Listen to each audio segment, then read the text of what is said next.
Bismillahirrahmanirrahim. Assalamualaikum warahmatullahi wabarakatuh. Alhamdulillahi rabbil alamin, alladzi nahmaduhu wa nasta'inuhu wa nastaghfiruh wa na'udzu billahi min shururi anfusina wa min sayyiati a'malina.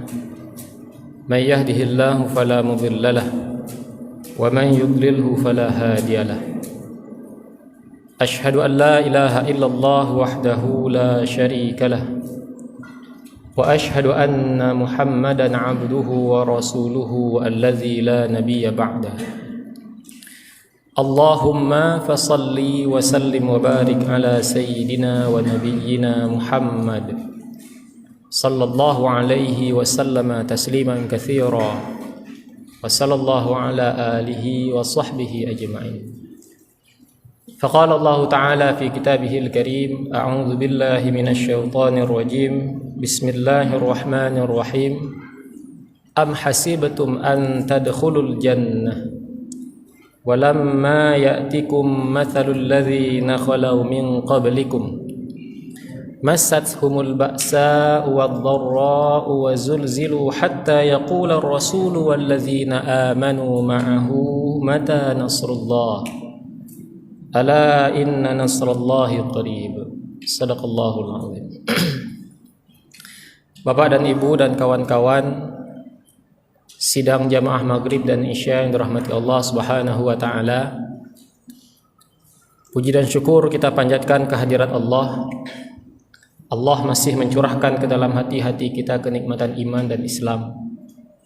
Dan kita berdoa kepada Allah Subhanahu wa taala agar Allah senantiasa mencurahkan kenikmatan iman dan Islam ini hingga kemudian kita bertemu kembali dengan Allah Subhanahu wa taala di hari kiamat kelak.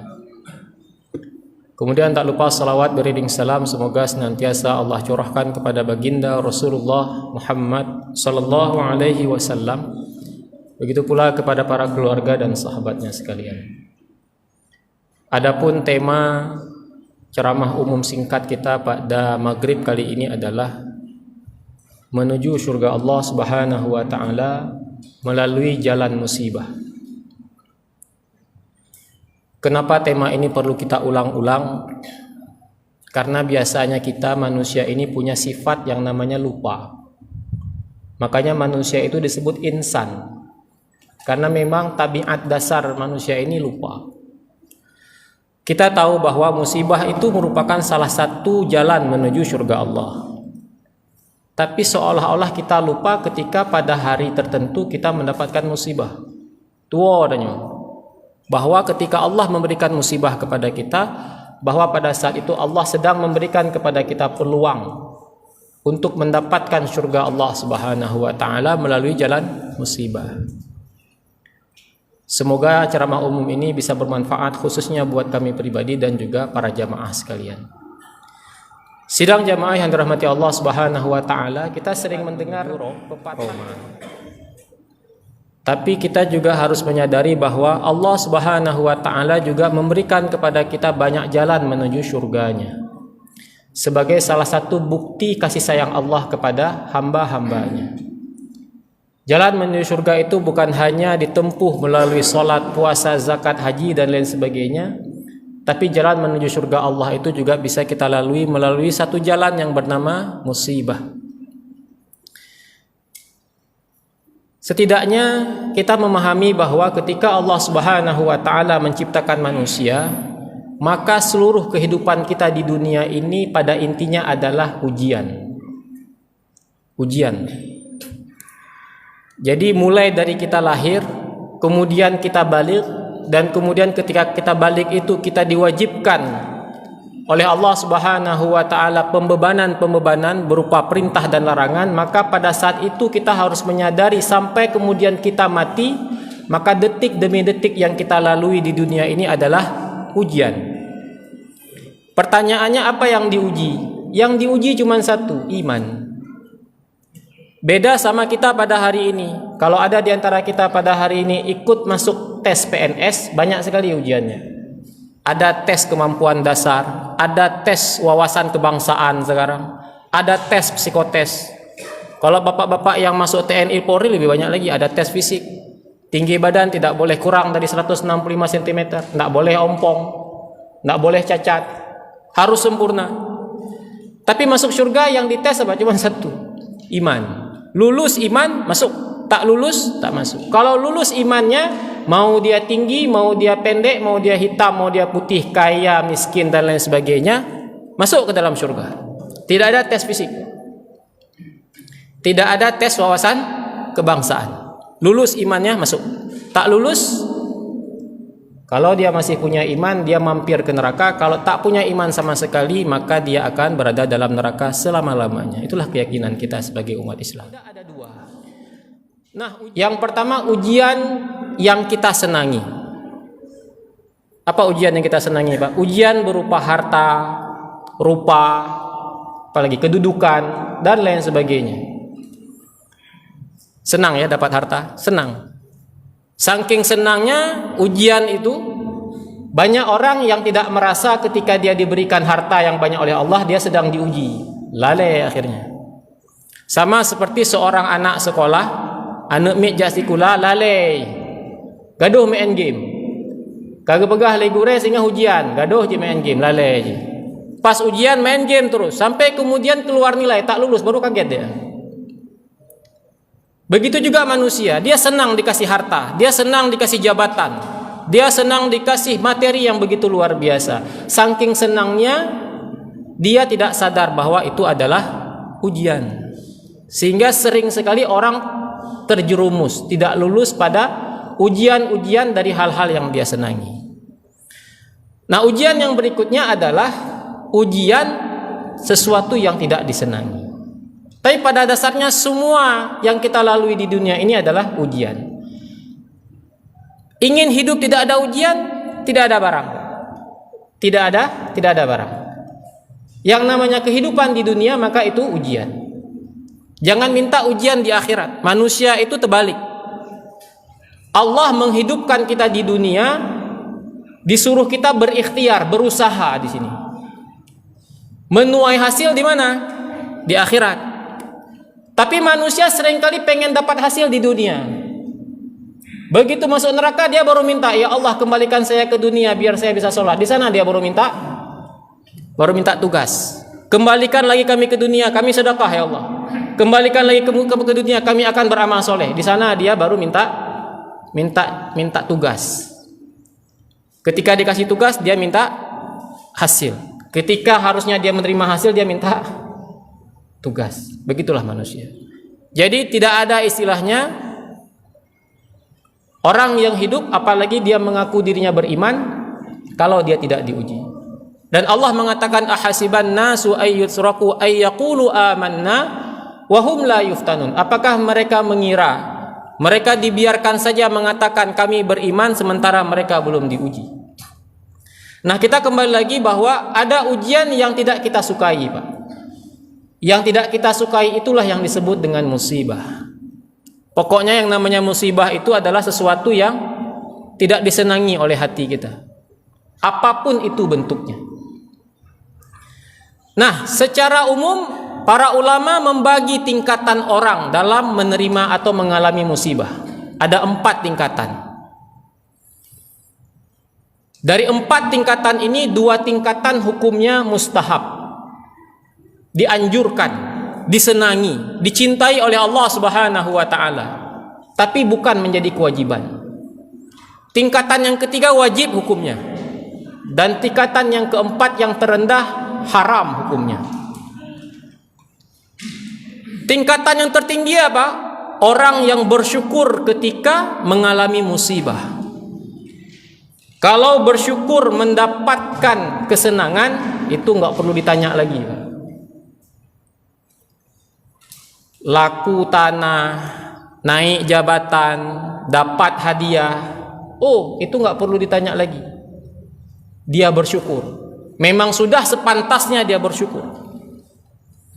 Tapi orang dapat musibah, sesuatu yang tidak dia senangi, dia bersyukur kepada Allah Subhanahu wa taala, itu tidak semua orang bisa. Inilah mengapa orang yang bersyukur dalam menghadapi musibah menduduki tempat tertinggi di sisi Allah Subhanahu wa taala. Dan ini bisa kita dapati pada sosok Nabi Ayyub alaihi salam. Perhatikan apa yang beliau katakan di dalam surah Al-Anbiya ayat ke-83. Wa ayyuba idz nada rabbahu anni massaniyadh-dhurru wa anta arhamur rahimin. Ketika beliau diberikan ujian oleh Allah berupa kemiskinan dan sakit, penyakit, apa beliau katakan? Idz nada rabbahu anni massaniyadh-dhurr. Ya Allah, sesungguhnya aku telah ditimpa penyakit. Wa anta arhamur rahimin. Dan engkau ya Allah adalah zat yang maha pengasih lagi maha penyayang. Dia mengatakan, Allah, engkau adalah zat yang maha penyayang. Waktu itu dia sedang tidak menerima harta yang banyak. Dia sedang tidak senang. Dia sedang tidak menikmati kebahagiaan, tapi dia sedang sakit, miskin dan dijauhi oleh orang banyak. Dia mengatakan wa anta arhamur rahimin. Pada zaman Nabi sallallahu alaihi wasallam diceritakan, hadis ini diriwayatkan dari sahabat Abu Musa Al-Asy'ari. Jadi Rasulullah mengatakan, ketika seorang anak dari hamba Allah Subhanahu wa taala dicabut nyawanya oleh malaikat maut. Waktu itu Allah Subhanahu wa taala bertanya kepada sang malaikat, "Sudah engkau cabut nyawa anak hambaku?" Kata malaikat, "Sudah ya Allah." "Sudah kau ambil jantung hatinya?" Malaikat kembali menjawab, "Sudah ya Allah." Kemudian Allah bertanya kepada malaikat, ketika engkau mencabut nyawa anaknya, apa yang dia katakan? Kemudian malaikat mengatakan, fayaqulun hamidaka wastarja'. Ketika aku mencabut nyawa anaknya, dia memujimu, wahai Allah, mengucapkan alhamdulillah, dan dia mengucapkan kalimat istirja', inna lillahi wa inna ilaihi raji'un. Anaknya meninggal, dia mengatakan alhamdulillah, memuji Allah Subhanahu wa taala. Kemudian apa perintah Allah kepada malaikat yang lain? Wahai malaikat, bangunlah rumah di dalam surga untuk hambaku itu, atas ucapannya memujiku, bersyukur kepadaku atas musibah yang menimpanya, sebuah rumah yang aku beri nama Baitul Hamd. Allah menyuruh malaikat mendirikan sebuah rumah di dalam surga, dan rumah itu diberi nama Baitul Hamd, rumah pujian. Jadi orang yang bersyukur dalam konteks hadis ini atas musibah yang menimpanya, itu ceritanya bukan lagi pahala. Allah bukan lagi mengatakan berikanlah kepada nilai pahala sekian, tidak. Tapi sudah bangunkan rumah untuknya di dalam surga. Artinya misalkan rumah itu pedang, Pak. Itu artinya orang tersebut diberikan jaminan oleh Allah Subhanahu wa taala untuk masuk ke dalam surga. Kenapa ini dianjurkan? Karena memang tidak semua orang bisa bersyukur dalam menghadapi musibah. Si ibu ini ketika mengucapkan alhamdulillah bukan berarti dia tidak sedih. Dia sedih. Jadi bukan berarti ketika kita musibah kita tertawa riang dan kemudian mengucapkan alhamdulillah. Mungkin dibilang orang kapungo ibunya. Sang meninggal anak kapungo. Ikem kerol ya pegang alhamdulillah. Bukan. Sebagai manusia biasa beliau bersedih. Tapi kenapa beliau bisa bersyukur? Nanti kita bahas. Tingkatan yang kedua adalah orang yang ridho ketika ditimpa musibah. Ridho, apa itu ridho? Menerima, Pak. Berlapang dada atas musibah yang menimpanya. Ini juga tidak semua orang bisa. Berlapang dada, menerima atas segala sesuatu ketetapan dari Allah Subhanahu wa taala. Inilah dua tingkatan yang hukumnya mustahab, dianjurkan sekali, tapi belum sampai pada tingkatan wajib. Nah, yang ketiga adalah sikap yang wajib dimiliki oleh seorang hamba ketika dia ditimpa musibah. Apa sikap itu? Bersabar. Bersabar ini hukumnya wajib. Apa beda sabar? Saya ulangi lagi. Setelah sabar, yang keempat adalah sikap yang diharamkan, yaitu murka ketika mendapat musibah. Ilustrasi sederhana membedakan murka, sabar, ridha, dan syukur dalam keluarga kita, Pak. Ada seorang anak minta jajan sama bapaknya. Papa, minta uang jajan, Papa. Nggak ada uang jajan hari ini. Marah dia. Papa pelit. Padahal kemarin yang udah kita kasih, yang kita didik dia, kita sekolahkan dia nggak ingat lagi. Sekali nggak dikasih uang jajan, Papa pelit. Marah dia. Murka, protes. Ada anak yang lain ketika dikasih uang jajan, untuk dia dikasih 1.000 rupiah, untuk kakaknya dikasih 2.000. Dia nggak terima sebenarnya. Kenapa saya 1.000? Saya juga sekolah. Tapi dia bersabar. Walaupun kalau ditanya sama hatinya, setuju nggak dapat 1.000? Nggak setuju saya. Tapi karena yang kasih orang tua saya, sabar-sabar sajalah. Tapi hatinya sabar. Tidak dia tampakkan sikap marah kepada orang tua. Tapi kalau ditanya, nggak setuju. Musibah kepada kita, kalau ditanya mau musibah enggak mau, tapi kalau dikasih musibah, kalau ditanya sama hati sih enggak mau, tapi kalau dapat musibah dia bersabar. Nah, ada anak yang lain ketika dikasih uang jajan, Papa minta uang jajan, Papa mau berapa uang jajan? Berapa aja boleh, 1.000 boleh, 2.000 boleh, 500 boleh, semua boleh. Untuk kakak, Papa kasih 5.000 boleh, untuk kamu 1.000 boleh. Lapang dia. Untuk kamu 500, untuk kakak kamu 4.500 boleh, lapang dia. Hatinya lapang. Kalau ditanya, mau kamu apa aja boleh. Allah mau kasih untuk saya apa saja boleh. Mau kasih untuk saya kesenangan, tak kesenangan, begitu saya terima, saya ridho.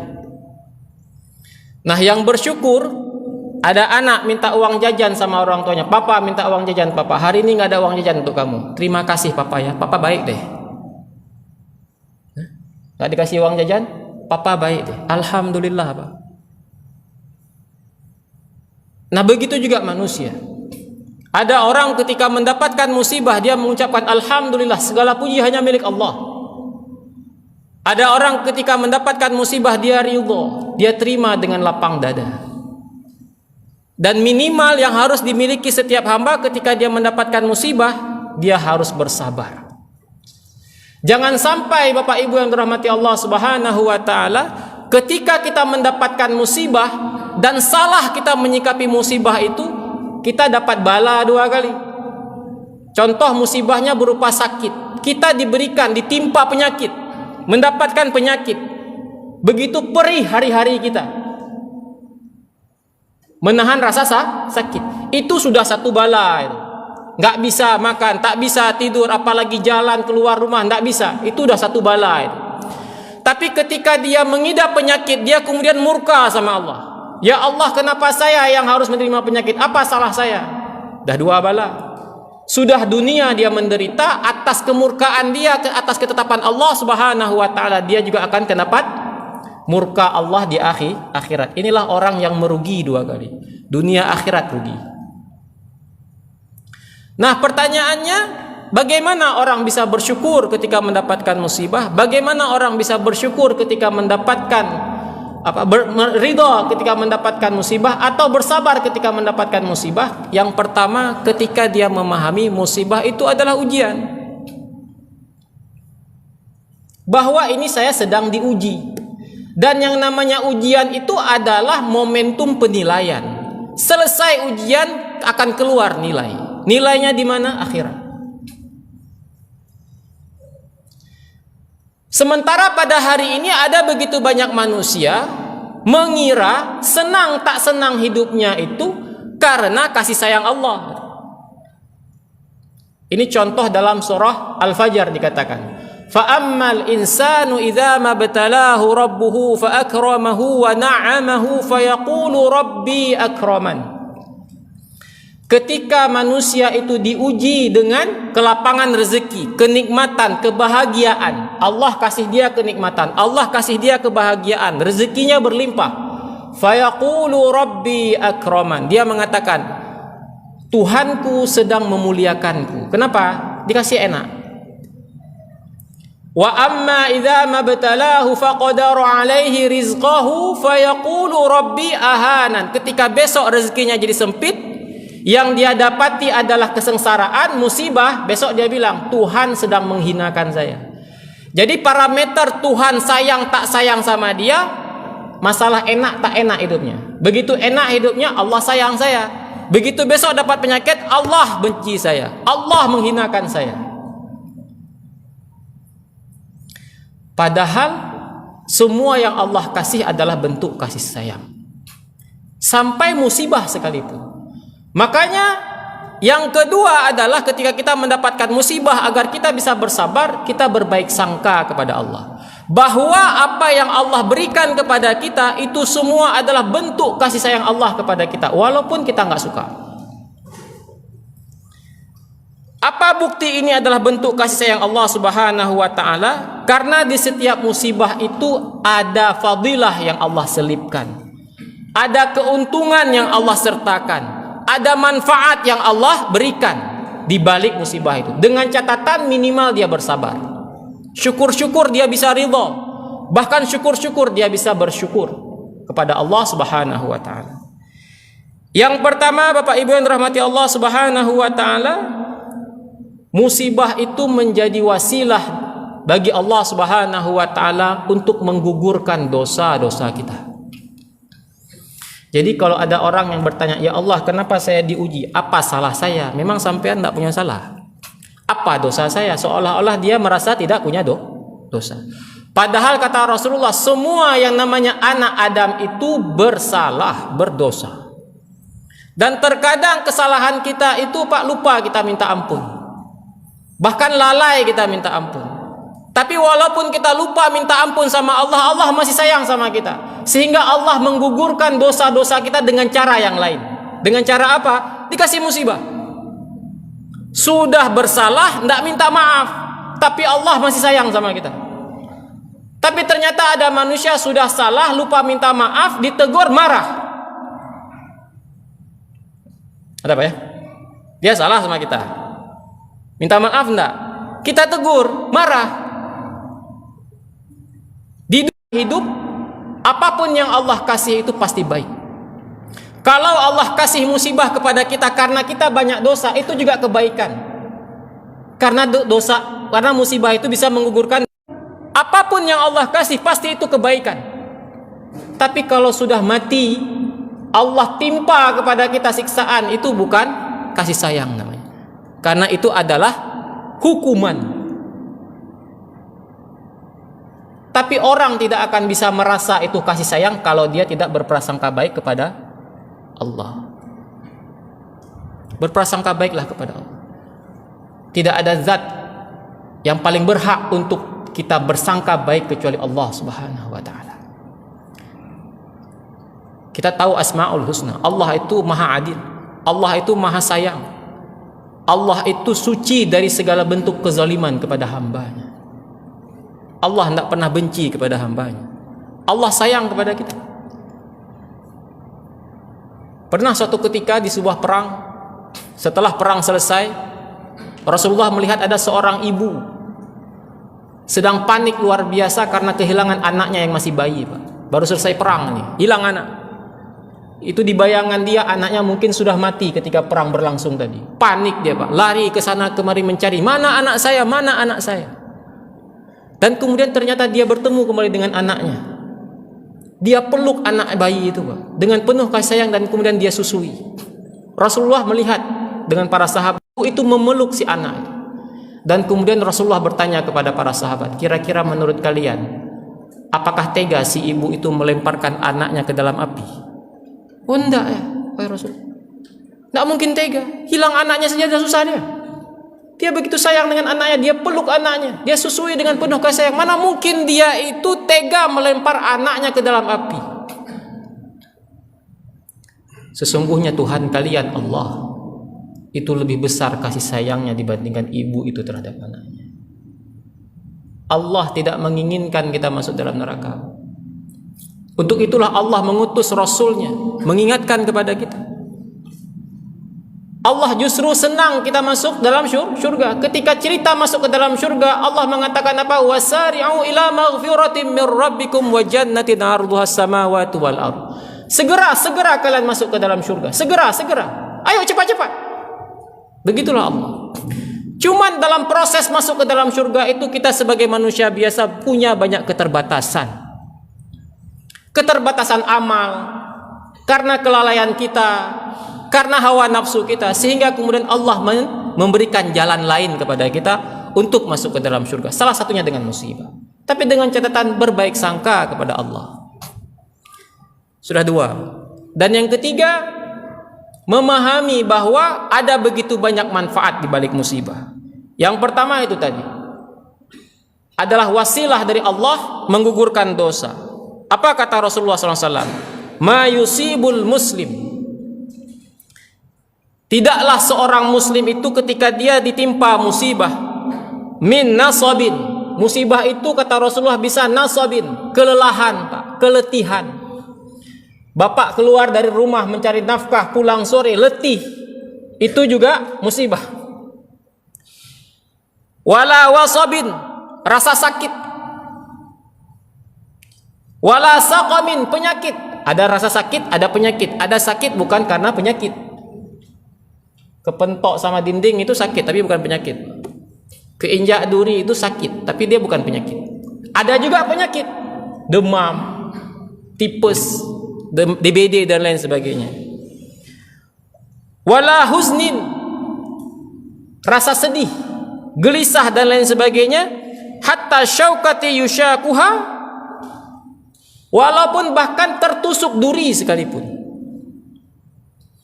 Apa? Tersandung batu.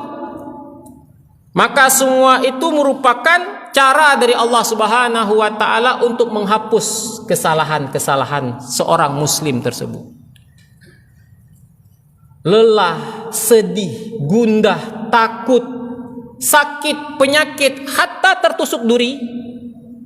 Kalau dia sabar, Allah akan gugurkan dosa-dosanya.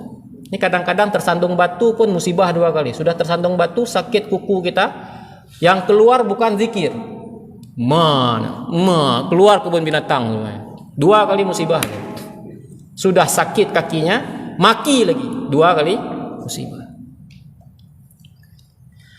Bahkan pada hari kiamat nanti, kata Rasulullah yang diriwayatkan oleh Imam At-Tirmizi, ada 2 manusia dikelompokkan.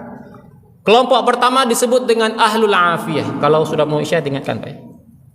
Ahlul afiyah.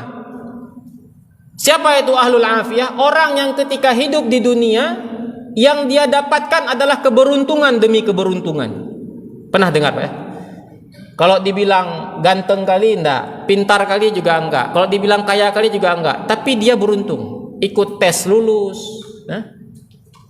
Kalau dibilang pintar kali enggak, tapi dia pula yang lulus. Sehingga ketika tidak ada alasan kenapa dia itu berhasil, orang mengatakan beruntung hidup dia. Kalau dibilang kenapa lulus tes, pintar pun enggak, rajin pun enggak, tapi lulus. Yang ranking 1 enggak ada yang lulus, orang mengatakan beruntung hidupnya. Dibilang ganteng kali enggak, tapi dapat istri cantik kali, beruntung dia. Dibilang tinggi kali sekolahnya, kalau dilihat bapaknya kaya kali pun enggak, tapi doktor dia bisa tempuh, orang mengatakan beruntung. Itulah dia ahlul afiyah. Perjalanan hidupnya banyak keberuntungan. Kelompok yang kedua disebut dengan ahlul musibah. Dalam riwayat yang lain dikatakan ahlul bala. Orang yang ketika hidup di dunia yang dia dapatkan musibah, terus musibah. Dari kecil meninggal orang tua, ketika besar terus saja musibah. Sehingga orang mengatakan kasihan kali hidupnya, mengenaskan sekali hidupnya. Itu disebut dengan ahlul musibah. Kemudian di hari akhirat nanti Allah Subhanahu wa taala menyuruh malaikat menimbang dosa-dosanya, Pak. Ditimbang dosa-dosa dan pahala. Ketika ditimbang, malaikat melapor, "Ya Allah, dosanya sudah ringan kali, udah mau habis ini. Udah ringan kali. Udah ringan, udah berat nih. Pahalanya udah berat karena udah ringan kali dosanya." Kalau bahasanya kalau ditimbang 2 yang tadinya dosanya 5 kilo sekarang tinggal 1 on. Dah ringan kali. Kenapa? Habis terkikis dengan kesabaran dia ketika di dunia. Saking banyaknya musibah dia ketika di dunia, dosa dia pada hari ini sudah begitu ringan ya Allah. Kemudian Allah menyuruh malaikat berikan kepada dia tempat manzilak, tempat yang tinggi di surga. Berikan dia kepada dia kekuatan, kuwah, karena begitu lemah dirinya menghadapi musibah demi musibah ketika di dunia. Akhirnya malaikat pun membawa si ahlul musibah ini Pak ke tempat yang tinggi tadi Pak, tinggi terus. Dan semua itu ditonton oleh ahlul afiyah, orang yang tadi mendapatkan keberuntungan, ditonton Pak. Ketika dibawa ke tempat yang tinggi, ahlul afiyah sampai mendongak Pak, saking tingginya tempat itu, tinggi sekali tempat itu. Semakin tinggi tempat di surga maka semakin mulia seseorang. Dilihat Pak, sampai mendongak begitu. Akhirnya apa kata ahlul afiyah? Ya Allah, kalau tahu seperti ini, kami ingin kembali ke dunia. Timpakan untuk kami musibah. Hatta musibah itu berupa badan kami dicincang-cincang, kami akan sanggup terima. Ahlul afiyah sedih, iri Pak, ketika melihat apa yang Allah berikan kepada ahlul musibah. Sampai-sampai saking irinya Pak, ahlul afiyah ini minta balik ke dunia. Kalaupun rasa sakit yang harus kami terima itu seperti daging kami dicincang-cincang, kami mau ya Allah. Kenapa? Karena melihat ahlul musibah itu begitu ringan timbangannya, ahlul afiyah juga pikir kan, saya ketika di dunia kaya, banyak dapat kenikmatan. Pertanyaannya banyak, terbalik. Jangan-jangan saya diseret ke dalam neraka. Nah, kenapa kemudian Rasulullah menyampaikan kabar-kabar seperti ini? Agar kita senantiasa positif, Pak. Agar kita senantiasa optimis, Pak. Walaupun ujian yang Allah berikan kepada kita adalah sesuatu yang tidak kita sukai. Berapa menit lagi, Pak Nasir? 3 menit lagi. Sebenarnya masih panjang. Nanti kita lanjutkan kapan-kapan. Apa yang disampaikan oleh Rasulullah tentang ahlul afiyah dan ahlul bala ini, itu diperkuat dengan hadis yang lain. Apa kata Rasulullah SAW? Ma yazalul bala'u bil mu'min wal mu'minah. Sesungguhnya bala, cobaan itu akan senantiasa menimpa orang-orang yang beriman, baik itu laki-laki maupun perempuan. Fi nafsihi, apakah itu musibah menimpa dirinya, wa waladihi, menimpa anak-anaknya, wa malihi, atau menimpa harta yang dia miliki. Kalau menimpa dirinya bisa rasa sakit, menimpa anaknya bisa meninggal anaknya, menimpa hartanya bisa hilang hartanya. Hatta yalqallaha wa ma'alaihi khati'atun. Sehingga dengan banyaknya bala yang dia terima ketika dia hidup di dunia, nanti ketika dia berhadapan dengan Allah Subhanahu wa taala, dia tidak lagi membawa dosa-dosa dia ketika di dunia. Kita belum cerita yang lain, Pak. Hanya ampunan dosa saja sudah begitu luar biasa. Atas musibah yang kita alami, dengan catatan minimal kita bersabar. Sekali lagi, semoga apa yang kita sampaikan pada kesempatan kali ini bisa menjadi renungan bagi kita, karena kita tidak tahu kapan Allah Subhanahu wa taala akan menimpakan musibah buat kita. Entah musibah itu berupa penyakit, entah musibah itu berupa kehilangan harta benda dan anak, kita tidak tahu. Tapi yang penting ketika musibah itu datang, kita bisa bersikap minimal bersabar.